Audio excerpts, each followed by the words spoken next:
Hello and welcome to Movers and Shakers. I'm Ken Miller. Today I am joined by 5th District State Senator Jeff Klemp. Jeff, thank you very much for stopping by today. We're having you in a little bit early this year, and I think that's because there's sufficient topics to discuss outside of the upcoming legislative session, and I know you've been following all that.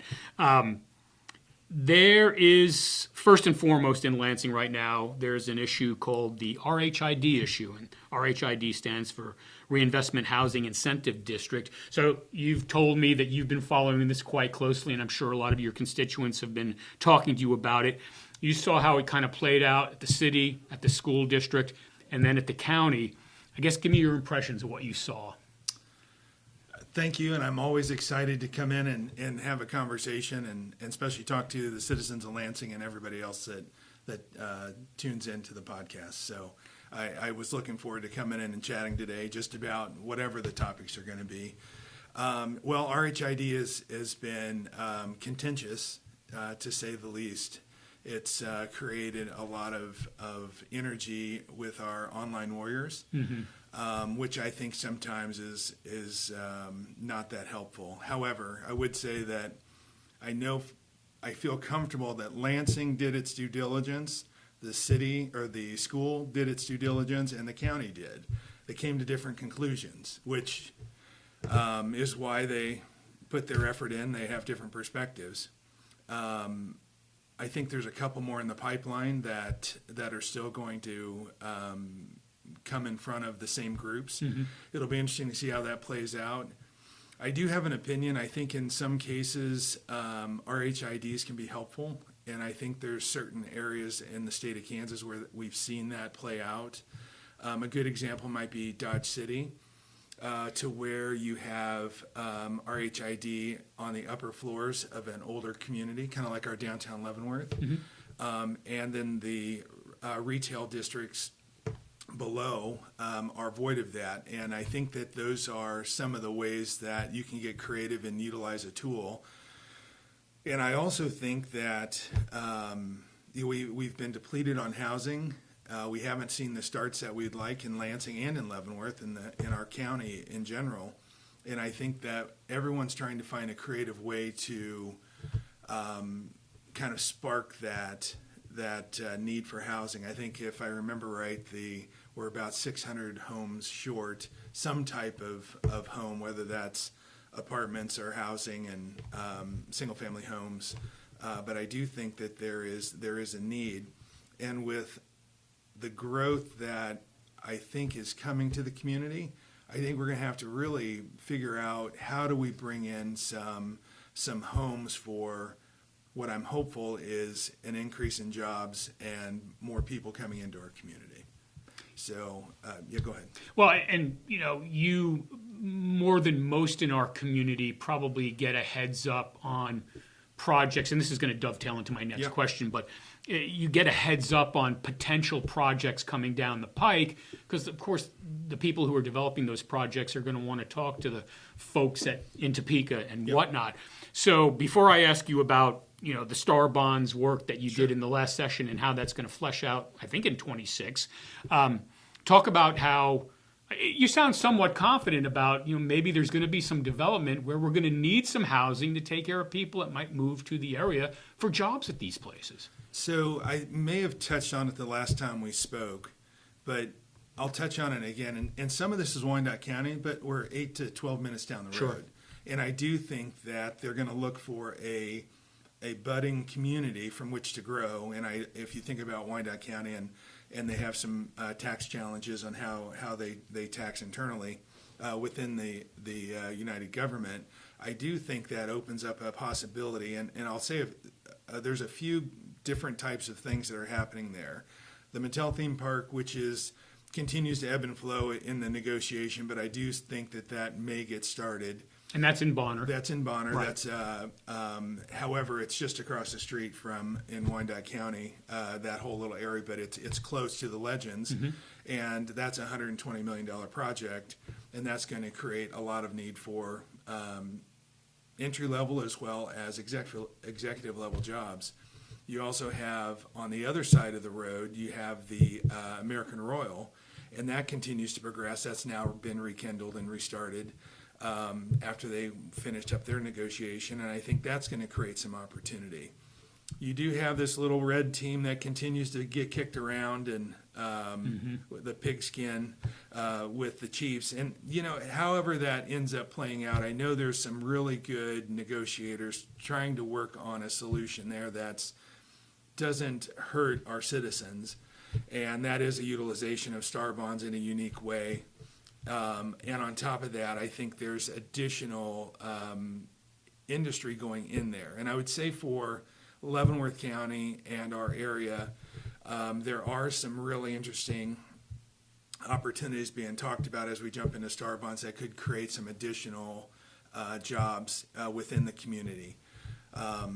For those people who might not remember star bonds being used for the racetrack and all that, just give us maybe a elevator speech of what star bonds, not only what star bonds are, but what you have kind of tried to morph them into. Yeah, I think so. Historically, star bonds are used, a third-party bond. It's a third-party bonding tool that is not backed by the state, and it allows for typically 40% of the build costs to go into to be utilized from a third-party bonding. So you get these bonds, you identify an area that's a star bond area.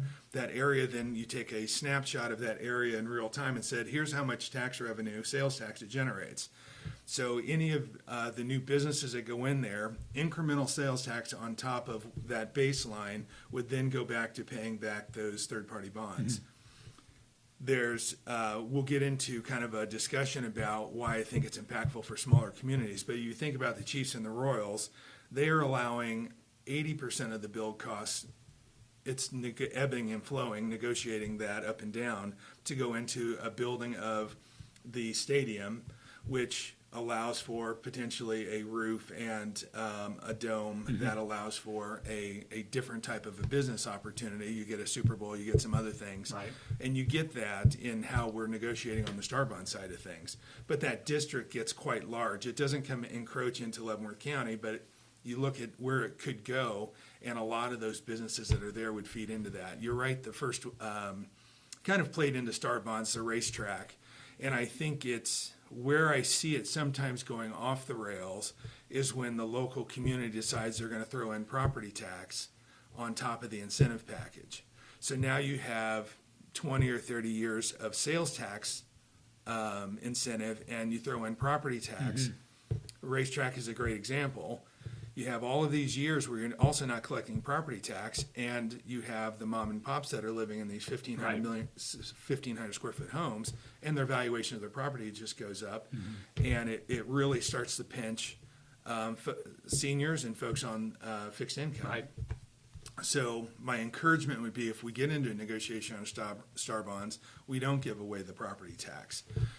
So that's when we think about that historically has been for large communities to bring in entertainment venues that drive 40% of the volume coming into that area would be new volume from outside the area. And usually huge projects, too. That's correct. Right. It is reserved for $75 million a year in revenue kinds of opportunities.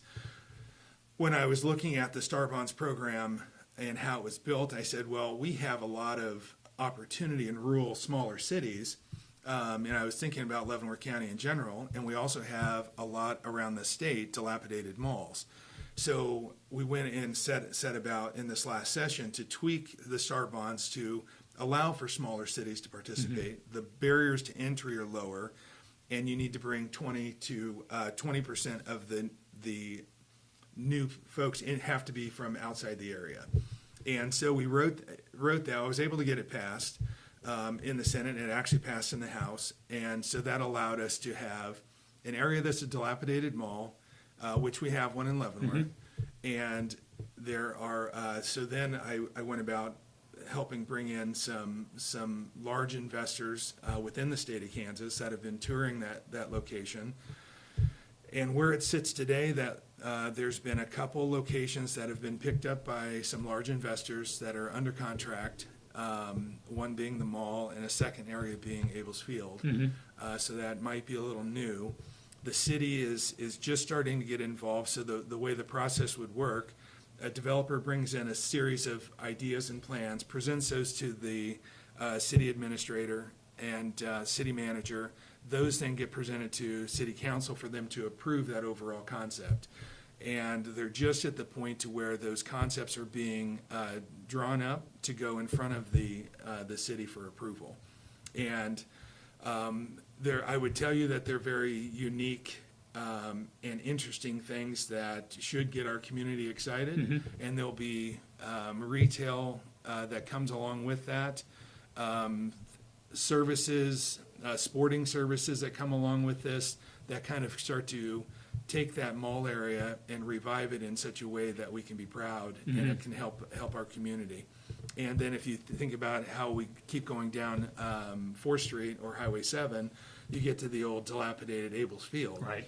Well, that's also been included into this program, and there'll be some really fun stuff going into there that'll get presented. And my goal would be to also figure out how do we help the downtown. And I bring all that up because we're in Lansing, mm-hmm. but I do think that we're so close. All of these will cross-pollinate from positions. Some people will be living in Lansing, people will be living in Leavenworth, but they're going to have more opportunities for employment and also places to keep our folks here versus traveling down to the Legends or across the river to Well, Missouri. not even, your 5th district covers part of Piper, maybe all of Piper, It does, but it extends into Wyandotte County. That's so, I mean, correct. from your geographic standpoint, Yeah. it pretty much helps everybody. When I think about Lansing in general, I do think about, is this a rising tide that lifts all boats? And I think that these kinds of things will be a good test for the state. My belief and my hope is if we do it in a responsible way, we'll show a way that you can bring new volume and people into our communities. And there's some other really fun stuff that we continue to try and move through the negotiation process that could bring a lot of people into our communities. And I would tell you the appetite from a Leavenworth and a Lansing has been nothing but professional and encouraging to try and figure out how we start to bring more folks into our communities. I wanted to ask 2 questions based on what you just talked about. And we'll talk about the sports teams first, the Chiefs and the Royals. And I know I'm not going to ask you where they're going to end up because that's the number one question. And I don't think anybody can answer that right now because of the negotiation process. But if you had to guess, when do you think we might have closure with each of those 2 franchises in terms of knowing where they're going to end up? When is that announcement made in your estimation?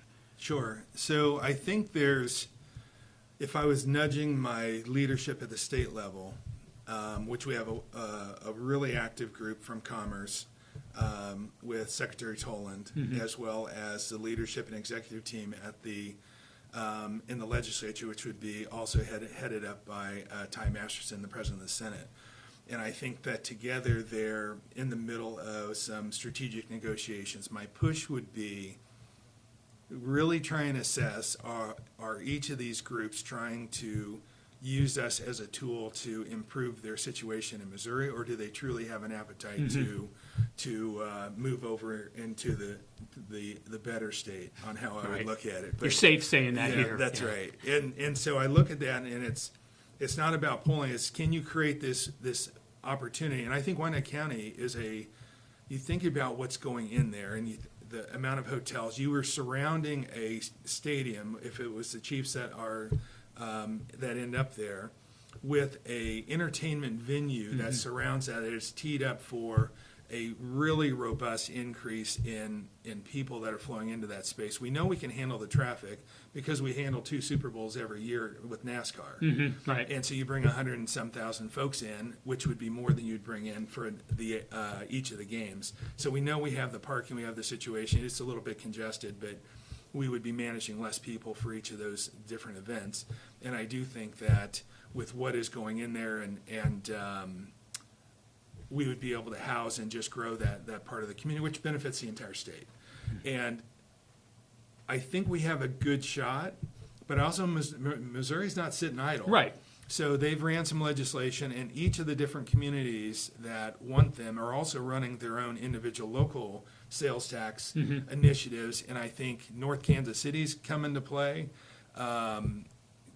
The Jackson County is going to figure, I think Frank White and they're figuring something out on what's going to sure. work there.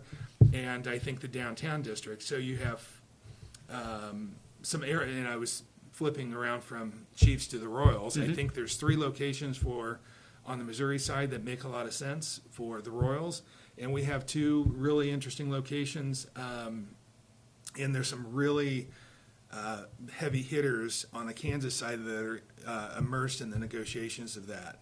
And I liked the fact that we have some really good talent handling the negotiations, along with Secretary Tolan and his team, and along with Senator Masterson and his team.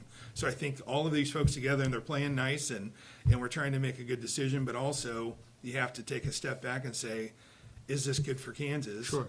And how's this going to affect our folks? And is it going to be a negative impact, or is it going to be a big win for us? I think the leases are up in 31. Yeah. So I guess that's my question is, obviously, if there's going to be a move, there's got to be time for the contract process, T's crossed and I's dotted, and then building a new facility or 2.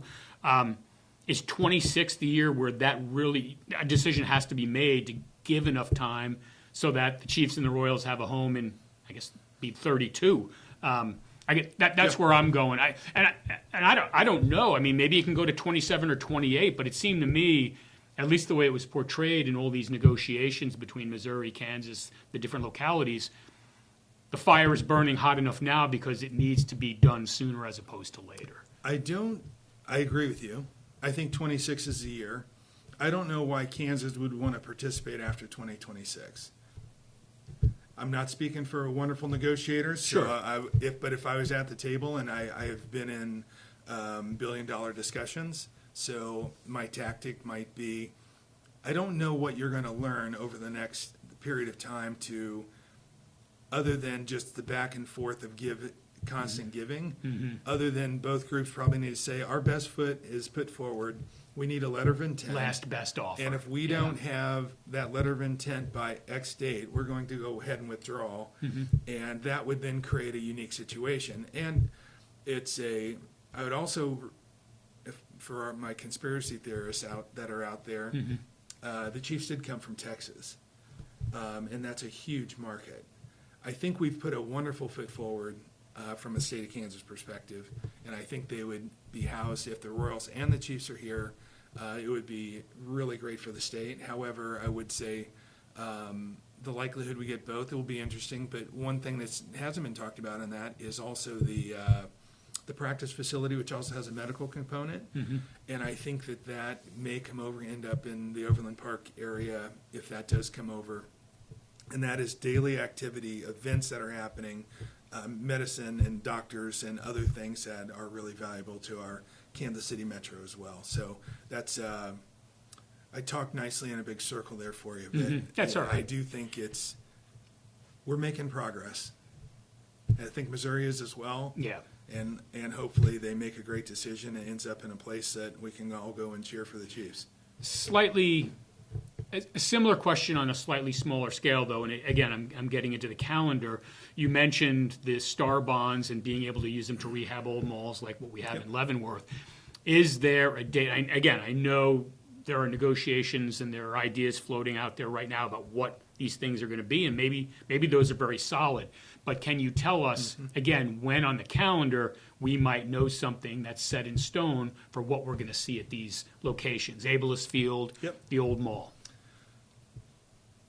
If I'm putting my aggressive hat on, I think at the latest by middle of next month, we're going to have, I'm hopeful sooner than that.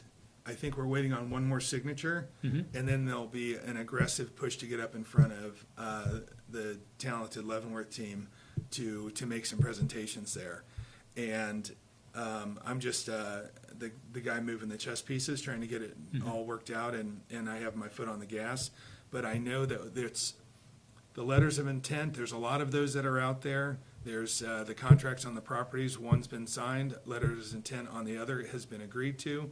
The contracts are with the owner to sign off, and once that's signed off on, the drawings and everything are 90% done to be able to get in front of the team in Leavenworth to present. And then once that's made public, and they have to take it and have that conversation and vote on, yeah, we want to move forward with that. All of that will be presented. I'd love to come back and talk to that and what that really means. Sure. But there's some impressive groups that are wanting to come in, from small specialty retail that are throughout the United States to larger groups that play a larger role from a size perspective as well. So. Yeah. Yeah, I wish I could give more, but we're so close. It sounds like we're going to hear something, though, fairly soon. Yeah. Something that we talked about the last time you visited, and I think because of issues like RHID, Chiefs and Royals, what we all just talked about, there was some talk about redeveloping dozens of acres, and this would be by LCF. I know there were a lot of people in the city and the county who were kind of excited when this was first announced.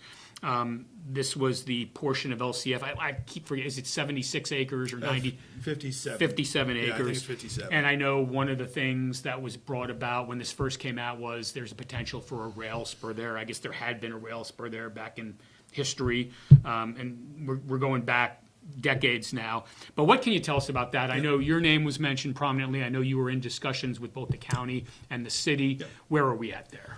So the Secretary of Corrections, Secretary Zamuda, was instrumental in allowing the state to give that land back to the city of Lansing or to Leavenworth County.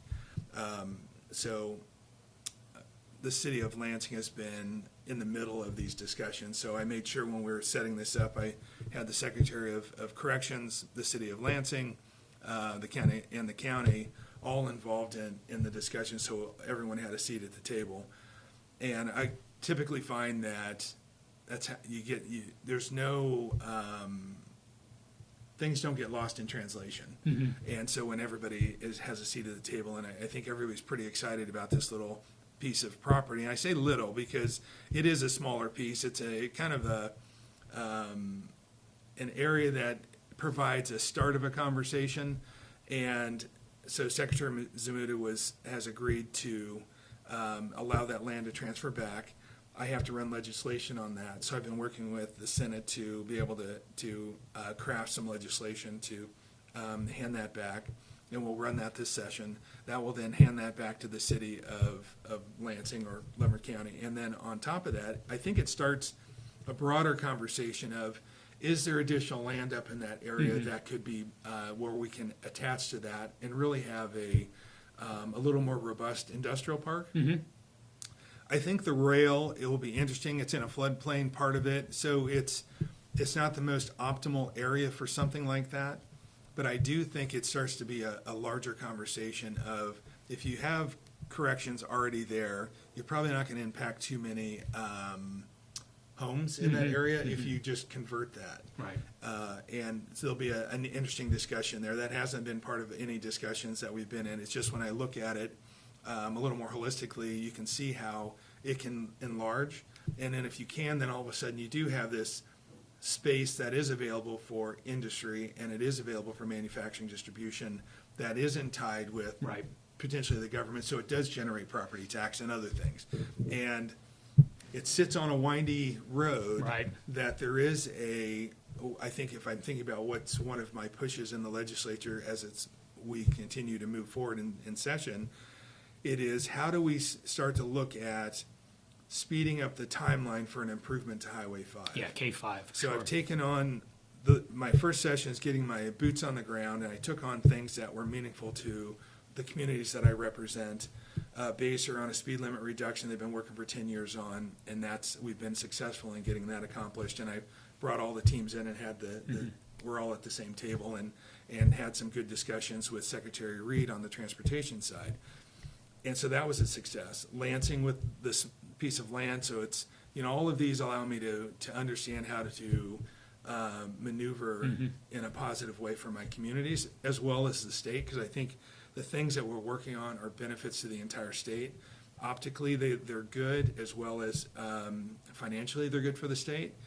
And they just happen to be focused on my communities and in Leavenworth, the Star Bonds program. So if I'm thinking what's the next big piece, and if I can start to take a bigger chunk out of the apple, improving Highway 5 and to a major highway artery, and the speed at which we can get that done, and getting the bridge accomplished, the Centennial, getting those two things underway, how do we start those processes and how can I encourage the state to maybe take another look at our area? And the philosophy I am looking at is, if you have a community that's a little bit stagnant, it can really take a downward trend quite quickly at a much faster rate than areas that are growing. And I think it needs to be, if I'm thinking of a formula, there should be a little bit of a higher priority given to stagnant or declining communities.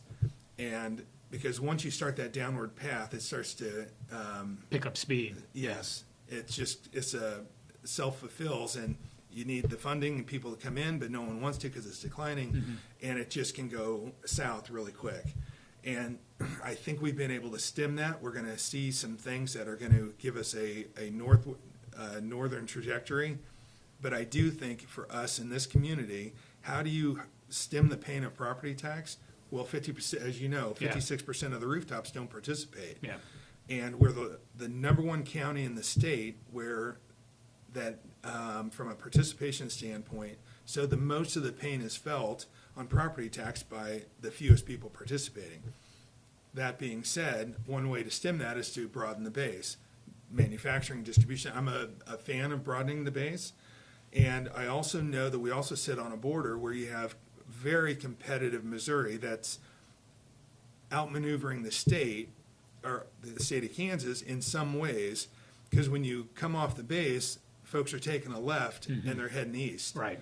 And that's a sheer sign of they're making decisions with their pocketbook on where taxes are competitive from a property standpoint. I think those are things we can start to correct. But for me, I feel like that whole starts with infrastructure and transportation, and that creates a neat opportunity. Yeah, you just have to go over to North Kansas City, Platte City for that matter, and just see what's going on over there. And yeah, we're kind of up against it.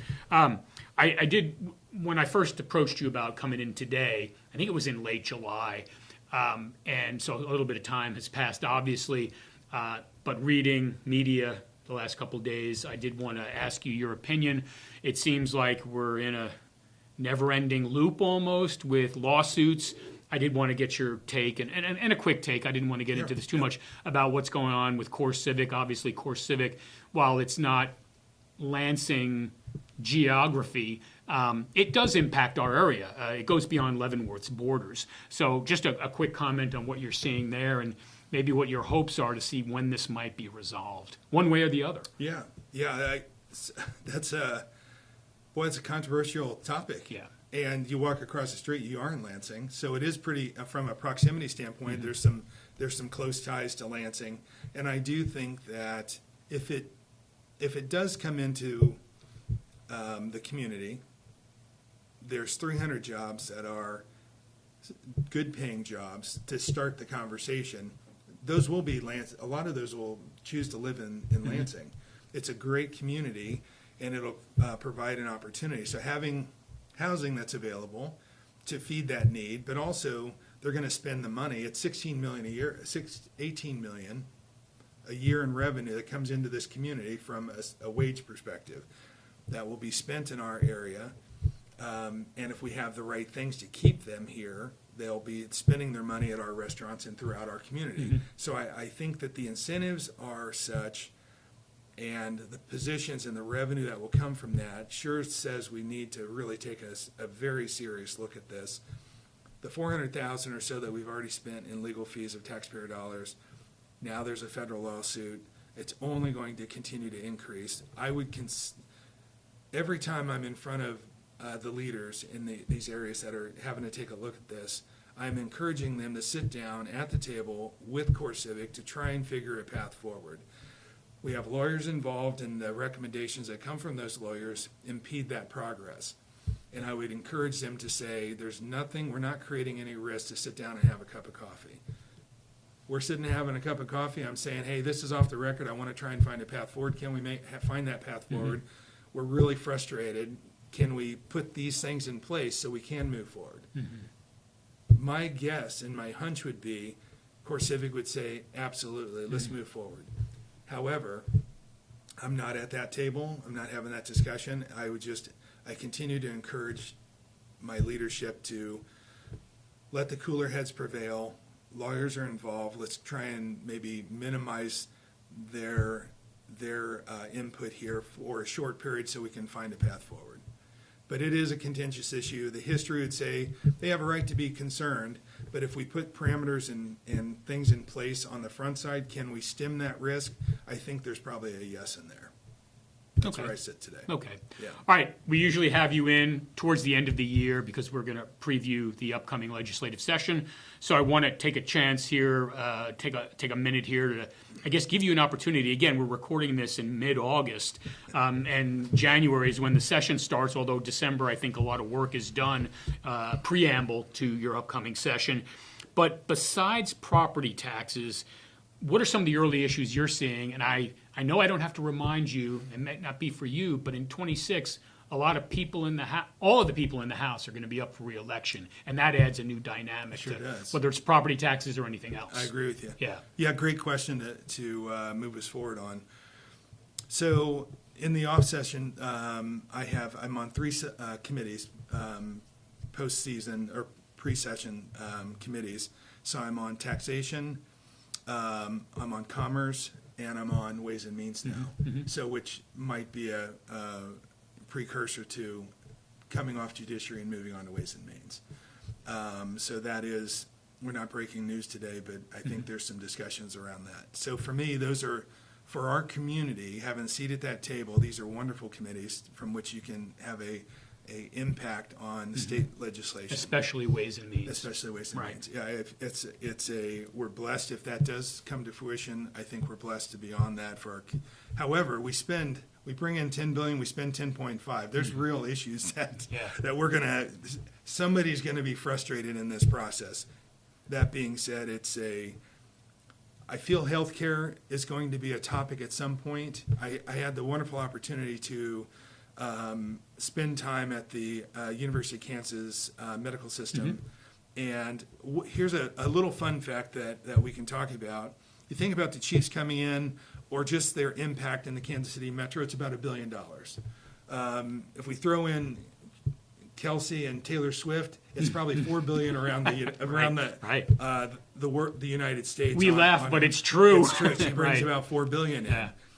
The University of Kansas hospital system alone, before you get into the school side, will just crest $8 billion a year in economic Impact. Thank you. And when you think about that, and I think it was 98, the state got out of the way, allowed the system to grow. We had 2,000 employees at that point in time, and I think we have 20 now. And I think that growth has been based on the need for healthcare as our baby boomers continue to get older, and there's more of a need for healthcare. And it also ties into the cost of healthcare, which I think the legislature can have an impact on. And I look at that, and how are we going to move healthcare forward in ways that help the state of Kansas? And where I push on that the system is, what are we doing about the rural hospitals? What's that going to look like? What impact can they play? It's maybe not the huge revenue generator, but it's so needed. You're playing such a large role in the state of Kansas already, in the Kansas City metro. What does the West look like in Western Kansas? Is there a telemed solution? Is there a mobile solution or a regional play? Is there an AI solution? There's a lot of conversations there that need the attention now, so we don't see the failures of these hospital systems. And I think that is my push on them. I think healthcare is going to be right in the middle of this. I think there's also going to be some energy around all of these incentives that we give. And I'm a pro-business person. I think we compete against states that are giving away incentives. But there's a whole lot of incentives that we have on the books. I think it's $8.4 billion a year that needs a real look at and a scrub to say what's working, what's not. We just have all these things out there. Can you start to compile these and bring these down into a manageable set of statutes that give us the rules of engagement versus I'll give you an example. I'm sitting in tax and this bowling alley group comes in saying, hey, I want my machines that pick up the pins to be tax exempt. Well, now we give it over here. Right. The answer is yes, Yeah. but let's set that a more holistic look at what are we going to allow to be write-offs. And I think that you can, all of a sudden, your 6 pages of books on taxation goes down to maybe a half a book.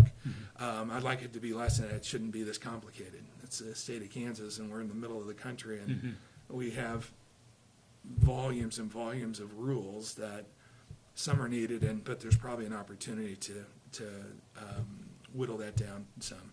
So those are a couple things. I think in the election cycle, we're going to have a really interesting, contentious issue around how we elect our Supreme Court judges, and I think that's going to stir the pot. And I'll continue to make the statement: we elect our governors today. We elect all of our leaders that are running our state. I think there's whenever you put things in the hands of the people to make the decision, we're making good decisions. So that'll probably be, I'll stick to that story, and that's what we'll be preaching. And then we have, to your point, we have the House that's all up. I think it's going to be important for them to make strong decisions, bold decisions that let the folks know they're being heard. Because I went out to Western Kansas, Pratt, Kansas. What a absolutely beautiful small little city of 9,000 folks, I think is what's in that city, outside, an hour and a half outside of Wichita. And so I'm out there, and there's a John Deere dealer that's out there, and I was spending the day with them, and the topic they want to talk about is property tax. And so, well, what do? They put all 105 counties on a call that represent all of the dealerships throughout the entire state. They all want to know, what are we doing about property tax? And I think that the whole conversation around property tax, and we have a group of talented folks in the House. It's coming up with, and I mentioned it the last time we were talking, we started our session with 2 very different perspectives on what are we going to do about property tax. And I think now, and with Chair Tyson on the Senate side, there's an appetite to work on the front side. So when we go in, we know we have a plan that both the House and the Senate are, and the first thing out of the chute should be something like property tax relief that starts the conversation. You still have a whole appraisal process that's going to take a couple sessions to fix, and some other things in a larger way. Yeah, in a public relations way, that would be the smart way to approach it. Get something out there and get the ear of the people. We are stabilizing the pain of property tax. It's not the fix, but it's a stabilization. It says, seniors, we hear you. Fixed income, we hear you. And you think about the average of 15%. There's a whole couple counties out west that all just got their tax statements, and they're averaging 15% increases. Okay, it's not sustainable. Right. And I think that message is loud and clear. And now can we start to really fix the root of the problem and allow the heads to get immersed in that? We've stemmed the pain. Now let's get immersed in fixing the solution long term. All right. I've been speaking. Oh, I'm sorry. Go ahead. No, that's all I had. Okay. All right. I've been speaking with 5th District State Senator Jeff Klemp for Movers and Shakers. I'm Ken Miller.